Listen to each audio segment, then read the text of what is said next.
নারীরা দেখবেন কৌশলে সুদ খায়, দেখবেন টাকা হাওলাত চাইলে নাই, আপনি খুঁজা চাইন কালকে যাইয়া দেখবেন নাই। যখন বলবেন তোমাকে মাস শেষে কিছু মুনাফা দিব বা সুদ দিব, দেখবেন বই ভাইজান আমার বড় বড় দুলাভাই তো বিদেশ থাকে, আফার কাছে কিছু টাকা আছে, চাইলে এনে দিতে পারবো। ঠিক এইভাবে আমি একটা এক্সাম্পল দিলাম আর কি, আর ভিন্ন কৌশল অবলম্বন করতে পারে পুরুষ যারা, ঠিক তারাও সেম কৌশল অবলম্বন করে টাকাটা আনার জন্য। বন্ধু মানুষ চোখ দেখে দেখে দিতে পারবে না, সুদে কৌশল খাটিয়ে দেয়, আছে না নাই বন্ধু? এই জন্য আমি বলি the rich are not always happy, the poor are born to suffer.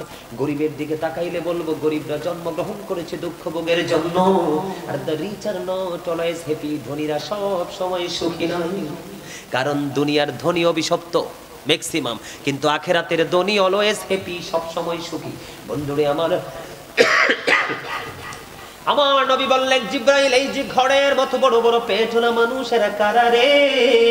জিব্রাইল বললেন ইয়া রাসূলুল্লাহ, ঘরের মতো পেট বড় বড় পেটওয়ালা মানুষগুলো পৃথিবীর সুদখোর ঘুষখোর আপনার উম্মত। আমার নবী বললেন জিব্রাইল আমি দেখতে পাইলাম এদের পেটের মধ্যে সাপ আর বিচ্ছু।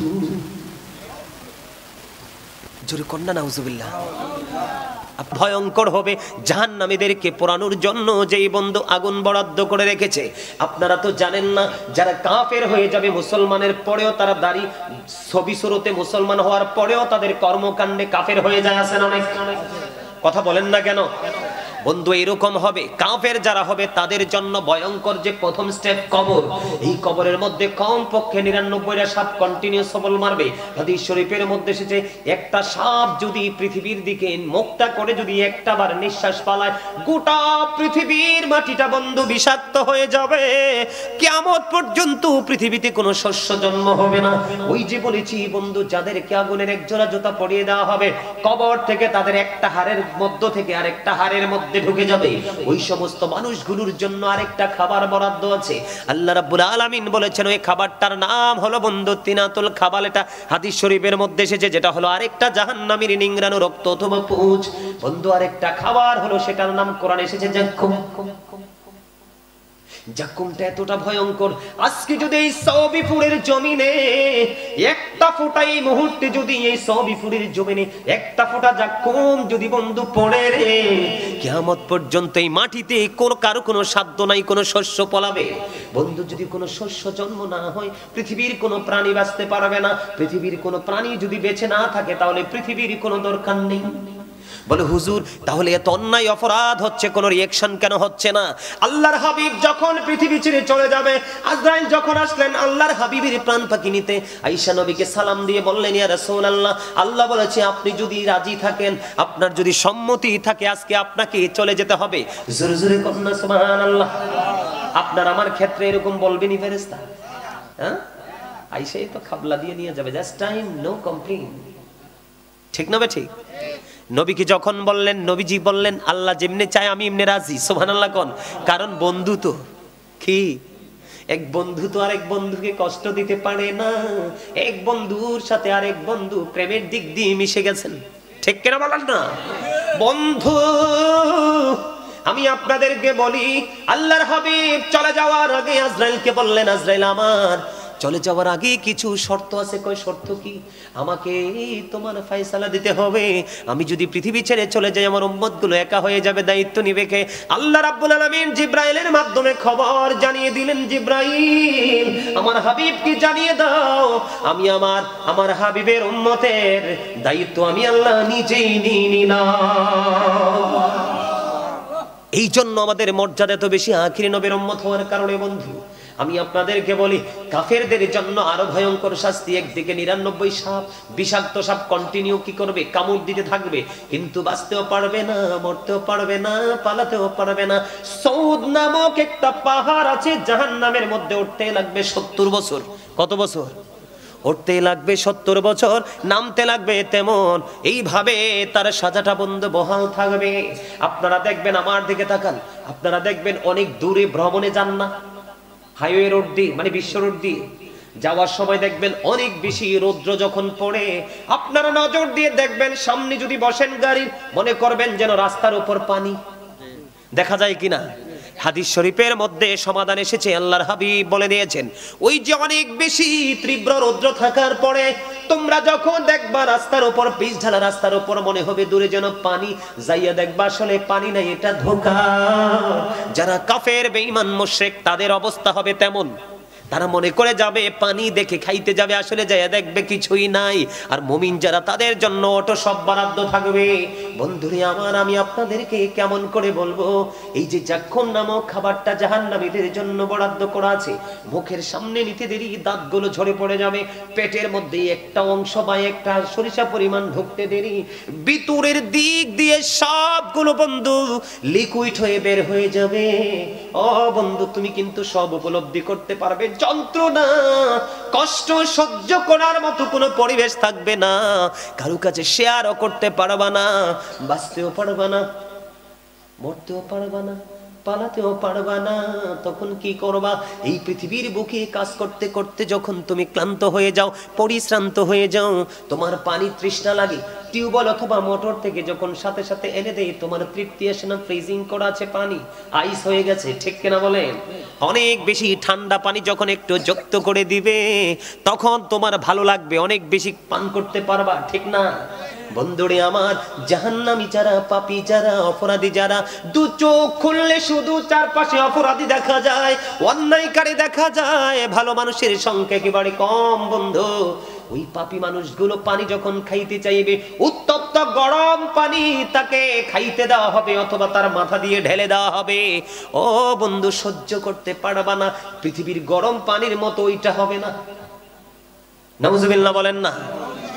এই পাপীগুলোদেরকে পিটানোর জন্য যে হাতুড়িটা বানায় রাখছে, কি যে হাতুড়িটা বানায় রাখছে এদেরকে মারার জন্য, পিটানোর জন্য, ওই হাতুড়িটা যদি জমিনে রাখা হয়, পৃথিবীর কোন মানুষ চিন যদি চেষ্টা করে, একটা বারের জন্য এক চুল পরিমাণ জমিন থেকে একটু উঠাতে পারবে না। এইটা দিয়ে ছোট্ট বডির মধ্যে মারতে থাকবে। আমি আপনাদেরকে বলে দিতে চাই বন্ধু, আর যাই করেন বা না করেন, আমল করলে করেন, না করলে নাই, আপনার কবরে গিয়ে জবাব কিন্তু আপনাকে দিতে হবে। কিন্তু আমি বলবো, নবীর সাথে কোনোদিন বেয়াদবি করবেন না, সাহাবায়ে কেরামের সাথে কোনোদিন বেয়াদবি করবেন না, আল্লাহর ওলিদের সাথে কোনোদিন বেয়াদবি করবেন না। আরেকটা বিষয় হলো, আপনার সম্পত্তি আপনার কাছে, আপনার ক্ষমতা, আপনার আধিপত্য আপনার কাছে, কাউকে কোনোদিন দিবেন না। হয়তো আপনার ক্ষমতা দিয়ে অন্য কেউ সুবিধা পাবে, এইটুকুই পার্থক্য, কিন্তু কোনোদিন অহংকার করবেন না। সরিষা পরিমাণ অহংকার যদি আপনার সিনায় থাকে বন্ধু, আপনার কোনো আমল কাজে লাগবে না। লাকড়ি যেমন চুলায় আগুনের মধ্যে দিলে যেমন বন্ধু যত মন চায় লাকড়ি নিঃস্ব করা সম্ভব, ঠিক না? লাকড়ি শেষ হয়ে যায়, পাহাড় বলেন সব পুড়িয়ে ছাই হয়ে যাবে। ঠিক অহংকার মানুষের জীবনের আমলকে পুড়িয়ে ছাই করে ফেলে। আল্লাহর হাবিব জানিয়ে দিয়েছেন, আজকের দিনে মানুষ নামাজ থেকে দূরে, আল্লাহর গোলামি থেকে দূরে, ভালো কর্ম থেকে দূরে, শুধু অহংকার করার কারণে মানুষ মনে করে যে আমার তো আছে, আমার কিছু লাগবে না। দাদা কি এরকম না? অহংকারীদের সম্পর্কে রাসূল বলেছেন, তোমাদের মনের অজান্তে পায়ের নিচে পড়ে অনেক পিঁপড়েকে কিন্তু পিষ্ট হয়ে মারা যায়, তুমি জানো না? কাল কিয়ামতের দিন অহংকারী মানুষগুলো অহংকার করে সকল পবিত্রতা থেকে দূরে ছিল, নোংরামির সাথে যুক্ত হয়েছিল, কাউকে পরোয়া করনি, একজন উপদেষ্টা ভালো করে বেছে নিতে পারোনি। আল্লাহর হাবিব বলেছেন, ওই অহংকারীদেরকে অপরাধ দেখেন, নোংরামি দেখেন, সাজা দেখেন কত কোয়ালিটির। বন্ধু, ছোট্ট ছোট্ট পিপিলিকা বানানো হবে, সবগুলো অহংকারীকে একত্রিত করা হবে, চারপাশ বন্ধু আপনার অপমান তাদেরকে ঘিরে ফেলবে। আল্লাহ রাব্বুল আলামিন অর্ডার করবে, তাদেরকে পাওলাস নামক জাহান্নামের দিকে টেনে হেঁচড়ে নিয়ে যাও। জোরে জোরে নাউজুবিল্লাহ।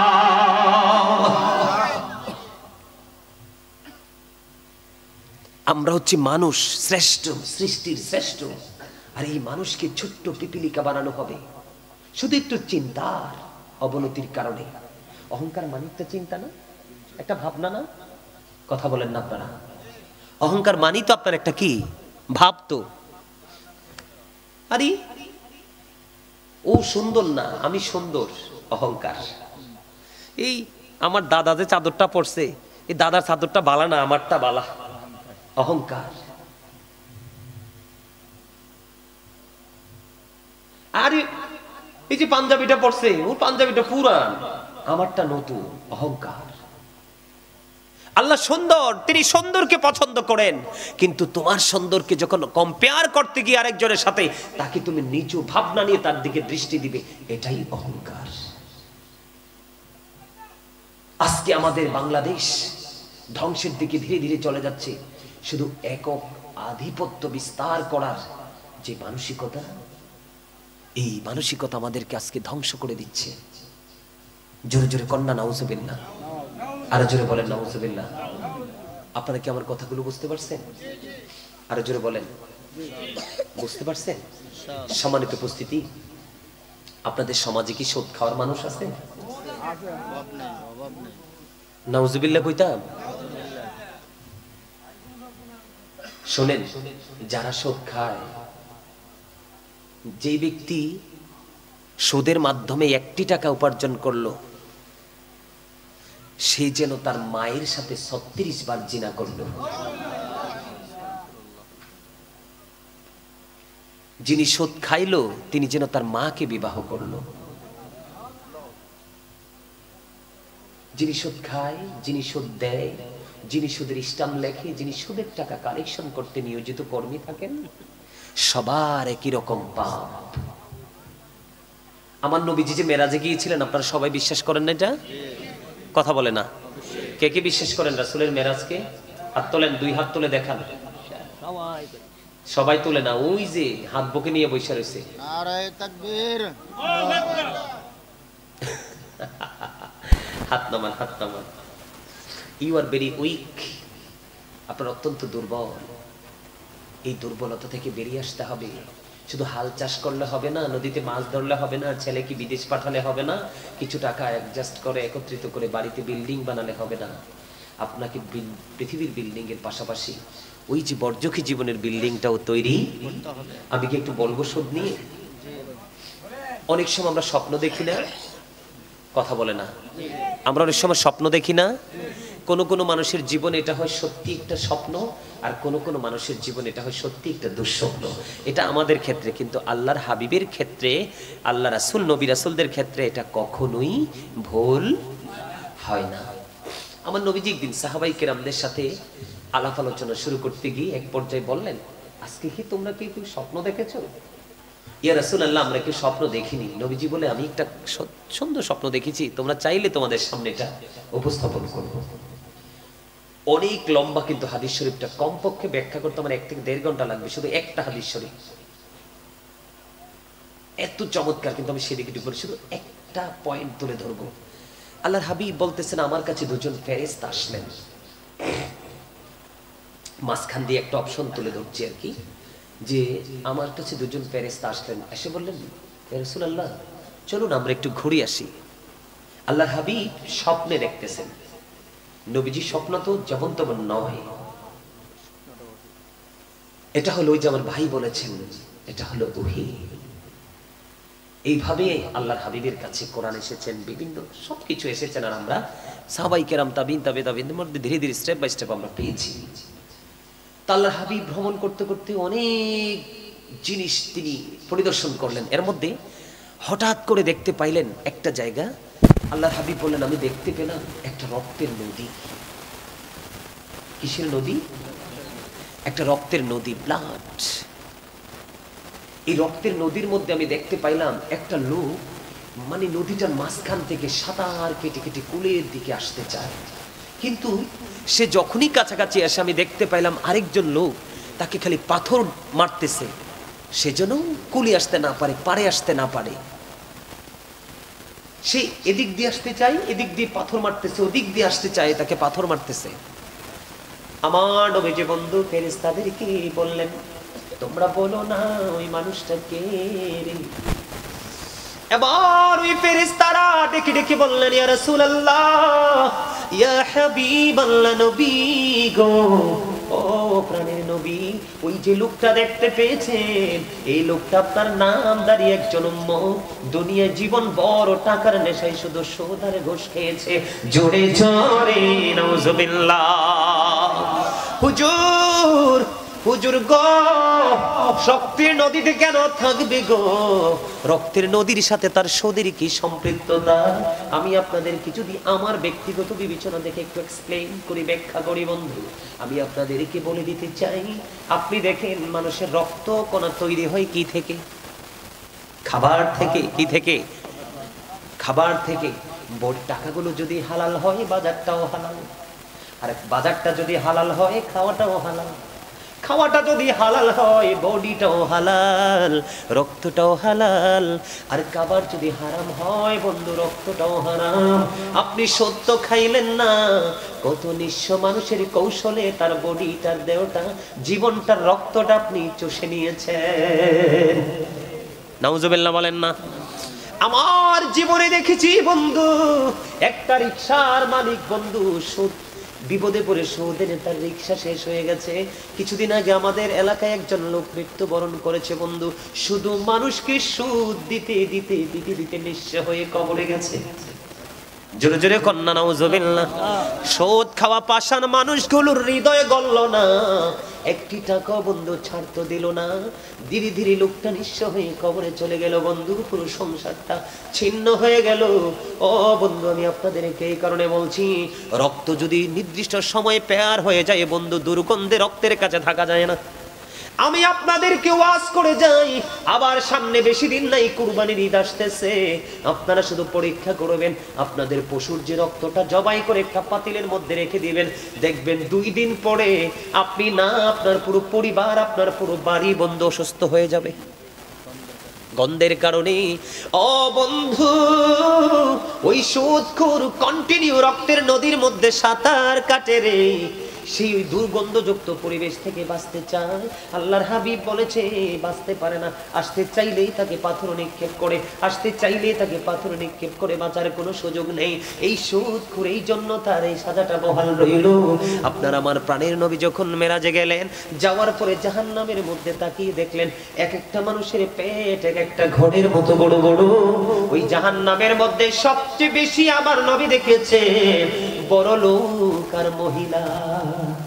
জোরে জোরে নাউজুবিল্লাহ। আপনি দেখবেন বাংলাদেশের ইতিহাস খুলে দেখেন বন্ধু, বাংলাদেশের ব্যাকগ্রাউন্ডটা আপনি খুলে দেখেন বন্ধু, ম্যাক্সিমাম বিল্ডিং ওয়ালার বাড়ির দিকে নজর দিয়েছেন, সুন্দর দেখে জানদার ব্যাকগ্রাউন্ড খুলে দেখেন, কত মানুষের জীবনে রক্ত চষে সেই কৌশল অপকৌশলে। কথা বলেন না কেন? আরো জোরে কোন।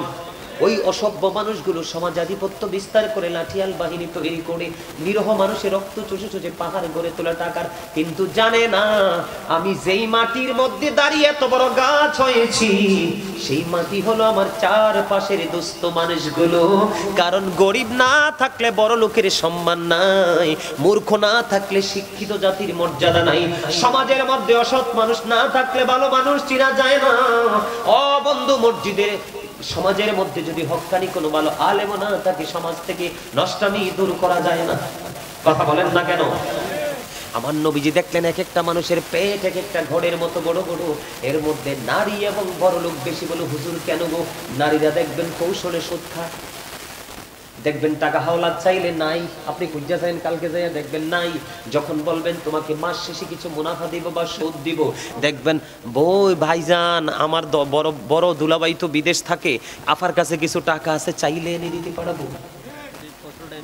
ঠিক এইভাবে আমি একটা এক্সাম্পল দিলাম আর কি, আর ভিন্ন কৌশল অবলম্বন করতে পারে পুরুষ যারা, ঠিক তারাও সেম কৌশল অবলম্বন করে টাকাটা আনার জন্য। বন্ধু মানুষ চোখ দেখে দেখে দিতে পারবে না, সুদে কৌশল খাটিয়ে দেয়, আছে না নাই বন্ধু? এই জন্য আমি বলি the rich are not always happy, the poor are born to suffer. গরিবের দিকে তাকাইলে বলবো গরিবরা জন্মগ্রহণ করেছে দুঃখ ভোগের জন্য, আর the rich are not always happy, ধনীরা সব সময় সুখী নয়। কারণ দুনিয়ার ধনী অভিশপ্ত ম্যাক্সিমাম, কিন্তু আখেরাতের ধনী অলওয়েজ হ্যাপি, সব সময় সুখী। বন্ধুরে আমার, আমার নবী বললেন জিব্রাইল, এই যে ঘরের মতো বড় বড় পেটওয়ালা মানুষেরা কারা রে? জিব্রাইল বললেন ইয়া রাসূলুল্লাহ, ঘরের মতো পেট বড় বড় পেটওয়ালা মানুষগুলো পৃথিবীর সুদখোর ঘুষখোর আপনার উম্মত। আমার নবী বললেন জিব্রাইল, আমি দেখতে পাইলাম এদের পেটের মধ্যে সাপ আর বিচ্ছু। জোরে কন্যা নাউজুবিল্লাহ। আপনারা বলেন তো কি দরকারি টাকা? আচ্ছা আপনার বলেন তো, একটা মানুষের দৈনন্দিন চাহিদা মেটানোর জন্য কয়টা টাকা লাগে? আপনি দৈনিক কয় টাকা খাইতে পারবেন? আপনারা বলেন না আমাকে, কয় টাকা খাইতে পারবেন? আজকে প্রত্যেকটা সমাজের যারা সুস্থ মনের সুশিক্ষিত মানুষ, ওরা যদি একটু চিন্তা করতো, সমাজ থেকে অভাব নামক শব্দটাকে মুছে ফেলা সম্ভব, ঠিক না? কথা বলেন না? আপনার শুধু চিন্তা শক্তির পরিবর্তন করেন, দেখবেন সব সুন্দর হয়ে গেছে। সম্মানিত উপস্থিতি, সুদ অত্যন্ত ভয়ঙ্কর একটা বিধি। আমার সর্বশেষ আলোচনা, আমি আর আলোচনা করব না, সর্বশেষ একটা হাদিস শরীফ আমি আপনাদেরকে শোনাবো। আল্লাহ রাসূল একদিন জিবরাইলকে বললেন, জিবরাইল যাও, অমুক অমুক শহর ধ্বংস করে দাও। কি করে দাও? আমার দিকে তাকান। অমুক অমুক শহর তুমি কি করে দাও? ধ্বংস করে দাও। জিবরাইল গেলেন, যাওয়ার পরে কিন্তু ওখানে গিয়ে, এই শোনো, শেষ আলোচনা। ওখানে গিয়ে তিনি দেখলেন এমন একজন আল্লাহওয়ালা লোক, তিনি আল্লাহকে বললেন, আল্লাহ, এমন একজন বুজুর্গ লোক পেয়েছি যিনি জীবনে এক মুহূর্তের জন্য তোমার নাফরমানি করে নাই। আল্লাহ, আমি কি তাকে সহ ধ্বংস করে দিব? আল্লাহ বলেছেন, হ্যাঁ, তুমি তাকে সহ ধ্বংস করে দাও। জিবরাইল তো অবাক, এমন একজন বুজুর্গ লোক আমি তাকে সহ ধ্বংস করে দিব? আল্লাহ বলেন, হ্যাঁ, তুমি তাকে সহ ধ্বংস করে দাও। মানিটা কি? আল্লাহ বলেছেন, জিবরাইল, ও জিবরাইল, তুমি তাকে সহ ধ্বংস করে দাও রে। সে নিজে আমল করেছে, অন্যকে আমলের কথা বলেনি। নিজে ভালো হয়ে চলেছে, অন্যকে ভালো পথে ডাকিনি। নিজের চোখের সামনে অনেক অপরাধ হয়েছে, তার ক্ষমতা থাকার পরেও সে প্রতিবাদ করেনি। নাউজুবিল্লাহ বলেন না? তার মানে আপনি একা একা ঘরে বসে বসে কোনায় নামাজ পড়বেন, ইবাদত করবেন, অন্যায় অপরাধ অত্যাচার জুলুমের প্রতিবাদ আপনি করবেন না, তাহলে আপনিও কিন্তু গজব থেকে বাঁচতে পারবেন না। সম্মানিত উপস্থিতি, আজকের মাহফিল দেখে আমি অত্যন্ত দুঃখিত হয়েছি। আপনারা যারাই এসেছেন শুকরিয়া, কিন্তু আপনাদের কাছ থেকে কাঙ্ক্ষিত যে বয়সটা আমি কিন্তু পাইনি, এটা অত্যন্ত লজ্জাজনক। আমি আপনাদেরকে আবারও বলবো, জীবনটাকে অল্প সময়ের। আগেকার যুগের মানুষের তুলনায় এখনকার মানুষের হায়াত একেবারেই ছোট। আগেকার যুগের মানুষের সুস্থতার তুলনায় এখনকার মানুষের সুস্থতা নেই বললেই চলে। আমি এই কয়দিনে যে মানুষগুলো মৃত্যুবরণ করেছে, মৃত্যুর জরিপ দেখে আমি বুঝেছি আপনার মুরব্বীদের চাইতে এখন বেশিরভাগই ইয়াং মানুষ মরতেছে। কি বলেন আপনি? মুরব্বীরা থাকতেছেন, তারা নির্দ্বিধায় নির্বিঘ্নে চলাফেরা করছেন, কিন্তু ইয়াং মেনরা চলে যাচ্ছে। কি করে, কোথায় মারা গেছে? হুজুর হার্ট অ্যাটাক করে মারা গেছে, ব্রেন স্ট্রোক করে মারা গেছে। আপনার আরো বেশ কয়েকদিন আগে একটা লোক মারা গেছে, বুঝছেন? সে তার ছোট্ট একটা বাচ্চাকে নিয়ে শুয়ে আছে, একদম ফ্রিলি সে তার ছোট্ট একটা বাচ্চাকে নিয়ে শুইছে। ওয়াইফ তার কাছে নাই, তো বাচ্চাটা একটু মনে হয় ঘুম লাগছিল। ঘুম লাগার পরে, ঘুমটা ভাঙ্গার পরে বাবা বাবা বলে বারবার ডাকতেছে, কিন্তু বাবার তো আর সাউন্ড নাই, আওয়াজ নাই। পরে চারপাশের মানুষ দৌড়ে এসে দেখি ছেলেটা মারা গেছে। সম্মানিত উপস্থিতি, আপনি সমাজের প্রতিনিধি হিসেবে আমি আপনাকে বলবো, তার সমাজের যারা দায়িত্বশীল সচেতন মানুষ আছে ওদেরকে নিয়ে, এবং মসজিদের যারা খতিব আছেন তাদেরকে নিয়ে আপনি একটা সুন্দর সমাজ গঠন করার চেষ্টা করবেন। এটা আমার অনুরোধ। তার কারণ, মুরব্বীদের অন্তর খুঁজলে, তাদের হৃদয় ঢুকলে এখনো প্রেম খুঁজে পাওয়া যায়। মুরব্বীদের অন্তরগুলো এখনো প্রেমে ভরা, আর যুবকগুলোর অন্তর খুলে দেখেন তাদের অন্তরটা মরা।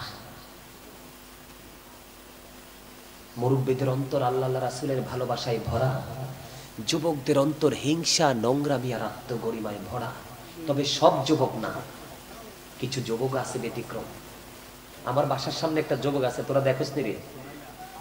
আমার বাসার সামনে একটা যুবক আছে, ছেলেটা একবার স্লিম, ভার্সিটিতে পড়ে। সে, আমি দেখতে পাইছি, আজানটা দিতে দেরি একটা জায়নামাজ হাতে নিয়ে বিদ্যুৎ গতিতে মসজিদের দিকে ছুটবে। আজান দিলে তার কোনো কথা নাই। আপনার মসজিদ থেকে নামাজ শেষ করে এসে যদি কথা বলে, সে বলবে। এইরকম সব সমাজের মধ্যেই কিছু ব্যতিক্রম যুবক আছে। ওই যুবকগুলোকে দেখে তোমাদের শিক্ষা নেওয়া উচিত। আমি তোমাদেরকে একটা কথা বলবো আজকে, যুবকরাই কিন্তু আগামী দিনের ভবিষ্যৎ। তোমরা যদি এখন থেকে তোমাদের সমাজকে সুন্দর রূপে রূপান্তরিত করার চেষ্টা না করো, হয়তো তোমরা আজকে যুবক আছো, কালকে বিয়ে করবে, তোমাদের পরবর্তী প্রজন্ম চলে আসবে। যখন পরবর্তী প্রজন্মটা তোমাদের ওরসজাত সন্তানেরা যখন নষ্ট পথে হাঁটবে, তখন তোমরা বুঝতে পারবে এই যন্ত্রণা যে কত বিষাক্ত। আপনারা যারা বাবা হয়েছেন, মা হয়েছেন, সবাইকে, বিশেষ করে আমার মা যারা আছেন তাদেরকে বিনীতভাবে আমি অনুরোধ করব, আপনারা বিশেষ করে সন্তানকে মানুষ করার জন্য গুরুত্বপূর্ণ ভূমিকায় থাকে মা, বাবা। কারণ জীবন জীবিকার জন্য বাবাকে ছুটতে হয় সকাল টু সন্ধ্যা। বাবা সন্তানকে সময় দিতে পারে না, মায়ের আদর্শেই বড় হয়। সম্মানিত উপস্থিতি, আজকে সমাজ, আজকের এই মুসলমান, আজকের এই দেশ ধ্বংস হওয়ার পিছনে মূল কারণটা হচ্ছে কি জানেন? একটা জায়গা, আমরা রাসূলের কোন আইনের তোয়াক্কা করতেছি না। তার কারণ আল্লাহর হাবিব বলেছেন, মেয়েটা যদি কান কাটা হয়, একটা বাসার বাদী হয়, একটা বাসার দাসী হয়, মেয়েটা যদি ফরজগার হয়, তুমি তার জাতকুল দেখার দরকার নাই, তুমি তাকে বিয়ে করে বউ করে ঘরে তুলে নাও। সুবহানাল্লাহ।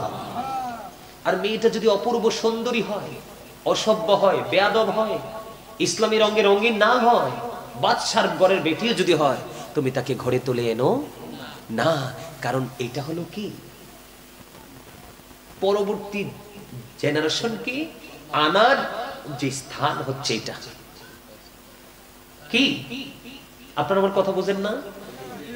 আপনি যদি বাজারে ধরেন, একটা সময় আসেন আমাদের দেশে একটা বৃক্ষ মেলা হয়, আপনি মেলায় গেলেন, আপনি গেছেন কিন্তু মিষ্টি তেঁতুলের চারা কিনতে, কি করতে? কিন্তু টক তেঁতুলের চারাটা এত সুন্দর, আপনি দেখে কিন্তু কিনে নিয়ে আসছেন। কারণ চারাটার গ্রোথ ভালো, অনেকগুলো ডালপালা মেলেছে, মনে হয়েছে যে অল্প দিনেই ফল দিবে। আসলে সেটা কিন্তু অল্প দিনে ফল দেওয়ার মতো করেই তারা আপনার বাজারে আনছে আপনার দৃষ্টি কাড়ার জন্য। আর যেটা একটু মিষ্টি, এটা একটু কি, এটা একটু স্লো, ব্যতিক্রম, দেখতে এতটা গ্লেজি না, আপনার পছন্দ হয়নি। এখন এনে তো লাগাই দিলেন, তাড়াতাড়ি বড় হয়ে গেল, তেঁতুল পাকলো, আপনি পায়রা মুখে দিচ্ছেন, একেবারে কামড়ের সাথে সাথে চুল সব দাঁড়ায় গেছে। কি হয়ে গেছে? আমি আপনাদেরকে এক্সাম্পল দিচ্ছি সহজে বোঝার জন্য। এখন আপনি তেঁতুল গাছটার দিকে তাকাইয়া যদি মনে মনে কন, হাই রে, আমি তো ভাবছিলাম এই গাছে মনে হয় একেবারে মিষ্টি যে ল্যাংরামটা, এটা ধরবো। আসলে এর চেয়ে বড় বোকা কি আর কেউ হইতে পারে? আপনি মিস্টেক কিন্তু শুরুতেই করেছেন, সুন্দর দেখে কিন্তু গাছ লাগাইছেন, আসলে এটা টক, তাও তেঁতুল। যতগুলো টক আছে সব টকের মধ্যে সবচেয়ে খারাপ টক হচ্ছে তেঁতুলের টক, যেটা বডিতে অনেক সময় ইনফেকশন করে, ব্লাডকে একবার ড্যামেজ করে দেয়। যদিও টক সাইট্রিক অ্যাসিড, এটা আপনার বডির দারোয়ান। আপনি যদি বেশি বেশি করে টক খাওয়ার অভ্যাস করতে পারেন, আপনি কিন্তু ইনশাআল্লাহ আপনি কিন্তু সহজে অসুস্থ হবেন না। কারণ এটা সাইট্রিক অ্যাসিড আপনার ভিতরে টক্সিন গুলো কেমন ভাবে গ্রাস করে, চিবিয়ে এটাকে একবারে মেরে ফেলে। কথা কি বুঝতে পারছেন আমার সম্মানিত উপস্থিতি? আসলে অনেক কথাই বলার ছিল, আর বলবো না। আমি আপনাদেরকে এইটুকু বলবো, ছেলে যখন বিয়ে করাবেন, ঘরে গিয়ে দেখবেন, ওই বাড়ি গিয়ে খোঁজ দেবেন মেয়েটা আল্লাহওয়ালা কিনা, তার মা আল্লাহওয়ালা কিনা, ফরেজগার কিনা, পর্দা করে কিনা। আবার যখন মেয়ে বিয়ে দেওয়ার জন্য ছেলে যখন খুঁজবেন, ওই ছেলে খুঁজতে যাওয়ার পরে দেখবেন ছেলেটা ফরেজগার কিনা, বাবাটা নামাজ পড়ে কিনা। যত বড়ই বিজনেসম্যান হোক না কেন, মরতে তো হবে। আর আপনাকে বাবা মা হিসেবে কিন্তু আপনাকে আল্লাহর কাছে জবাবদিহিতার আওতায় আসতে। আমার দিকে তাকান। Every parent should take care their children very carefully. প্রত্যেকটা পিতামাতার উচিত তাদের সন্তানের দায়িত্ব যত্ন সহকারে পালন করা। আর আমরা সন্তান হিসেবে আমাদের উচিত, we should obey our parents. আমাদের প্রত্যেকের উচিত আমাদের পিতামাতাকে মান্য করা। আমার দিকে তাকান।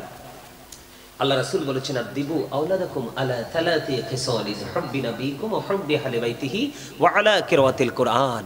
আল্লাহ রাসূল বলেছেন, তোমরা তোমাদের সন্তানদেরকে তিনটি বিষয় শেখাও। হুব্বি নবীকুম, teach the love of the prophet, teach family love. ওয়া হুব্বি আহলি বাইতিহি, নবীর পরিবারের ভালোবাসা শেখাও। কারণ নবী এবং নবীর পরিবার দুজনকেই ভালোবাসা ফরজ, এটা আমাদের জন্য ঈমান। আপনি যদি তাদেরকে ভালোবাসতে গিয়ে বিন্দু পরিমাণ বেয়াদবি করেন, ঈমান চলে যাবে। সম্মানিত উপস্থিতি, আল্লাহ রাসূল বলেছেন, আলা কিরাআতিল কুরআন, learn to recite the holy Quran. তোমরা তোমাদের সন্তানদেরকে কোরআন তেলাওয়াত শেখাও। তার মানে আপনাকে আমাকে আমাদের সন্তানদেরকে ঈমানি ট্রেনিং দিতে হবে, আমলের ট্রেনিং দিতে হবে। সন্তান যখন জন্মগ্রহণ করবে, করার পরে আপনি সন্তানের সুন্দর একটা নাম রাখবেন 7 দিনের দিন। কয় দিনের দিন? পুত্র সন্তান হলে আপনি 1 বছরের 2টা ছাগল দিয়ে আকিকা দিয়ে দিবেন, তার সুন্দর একটা নাম রাখবেন, মাথার চুলগুলো ফেলে দিবেন। মেয়ে হলে 1 বছরের একটা ছাগল দিয়ে আকিকা দিবেন। কথা বুঝতে পারছেন? আর মার দায়িত্ব হলো 2 বছর সন্তানকে বুকের দুধ খাওয়ানো। ওমা সুবহানাল্লাহ বলেন না। আর সন্তানটা আসার সাথে সাথেই সন্তানের কানে আজান দিতে হবে। মা ফাতেমা রাদিয়াল্লাহু তাআলা আনহা সন্তান হযরতে হাসান রাদিয়াল্লাহু তাআলা আনহু যখন পৃথিবীতে এসেছেন, নবীজি আর নামাজের জন্য আমরা যেভাবে আজান দিই সেইভাবে তার কানে আজান দিয়েছিলেন। আজকে কি সেই সুন্নাহ আছে, আদর্শ কি আমাদের মাঝে আছে? তা আমরা ধ্বংস হব না তো কে হবে? আর মা তো বাচ্চা হওয়ার আগেই ডাক্তার ডেট দিলে অপারেশন সিজারের জন্য আগেই প্রস্তুত থাকে, ঠিক না? আর বিশেষ করে বর্তমান সময় মেয়ে হইলে তো বাবা মা অভিশপ্ত, আর ছেলে হইলে তো চাঁদের দেশে তারা ভ্রমণ করতে যাবে, আনন্দের শেষ নাই। অথচ আল্লাহ রাসূল বলেছেন, আল্লাহ যখন খুশি হয় তখন 3টা কাজ করেন। কয়টা? একটা হলো পৃথিবীতে বৃষ্টি দেন, আরেকটা হলো পিতামাতার কোল জুড়ে দেন কন্যা সন্তান, আরেকটা হলো কারো বাড়িতে পাঠিয়ে দেন মেহমান। সুবহানাল্লাহ বলেন না। আল্লাহ যেগুলো আমাদের জন্য রহমত দেয় আর এগুলোতে আমাদের উপরে গজব হয়, বোঝা মনে হয় না? 3টা আল্লাহ খুশি হয়ে রহমত হিসেবে পাঠায়। মেহমান আইলে তো আপনি মুখ কালা করেন, খরচ লাগবে।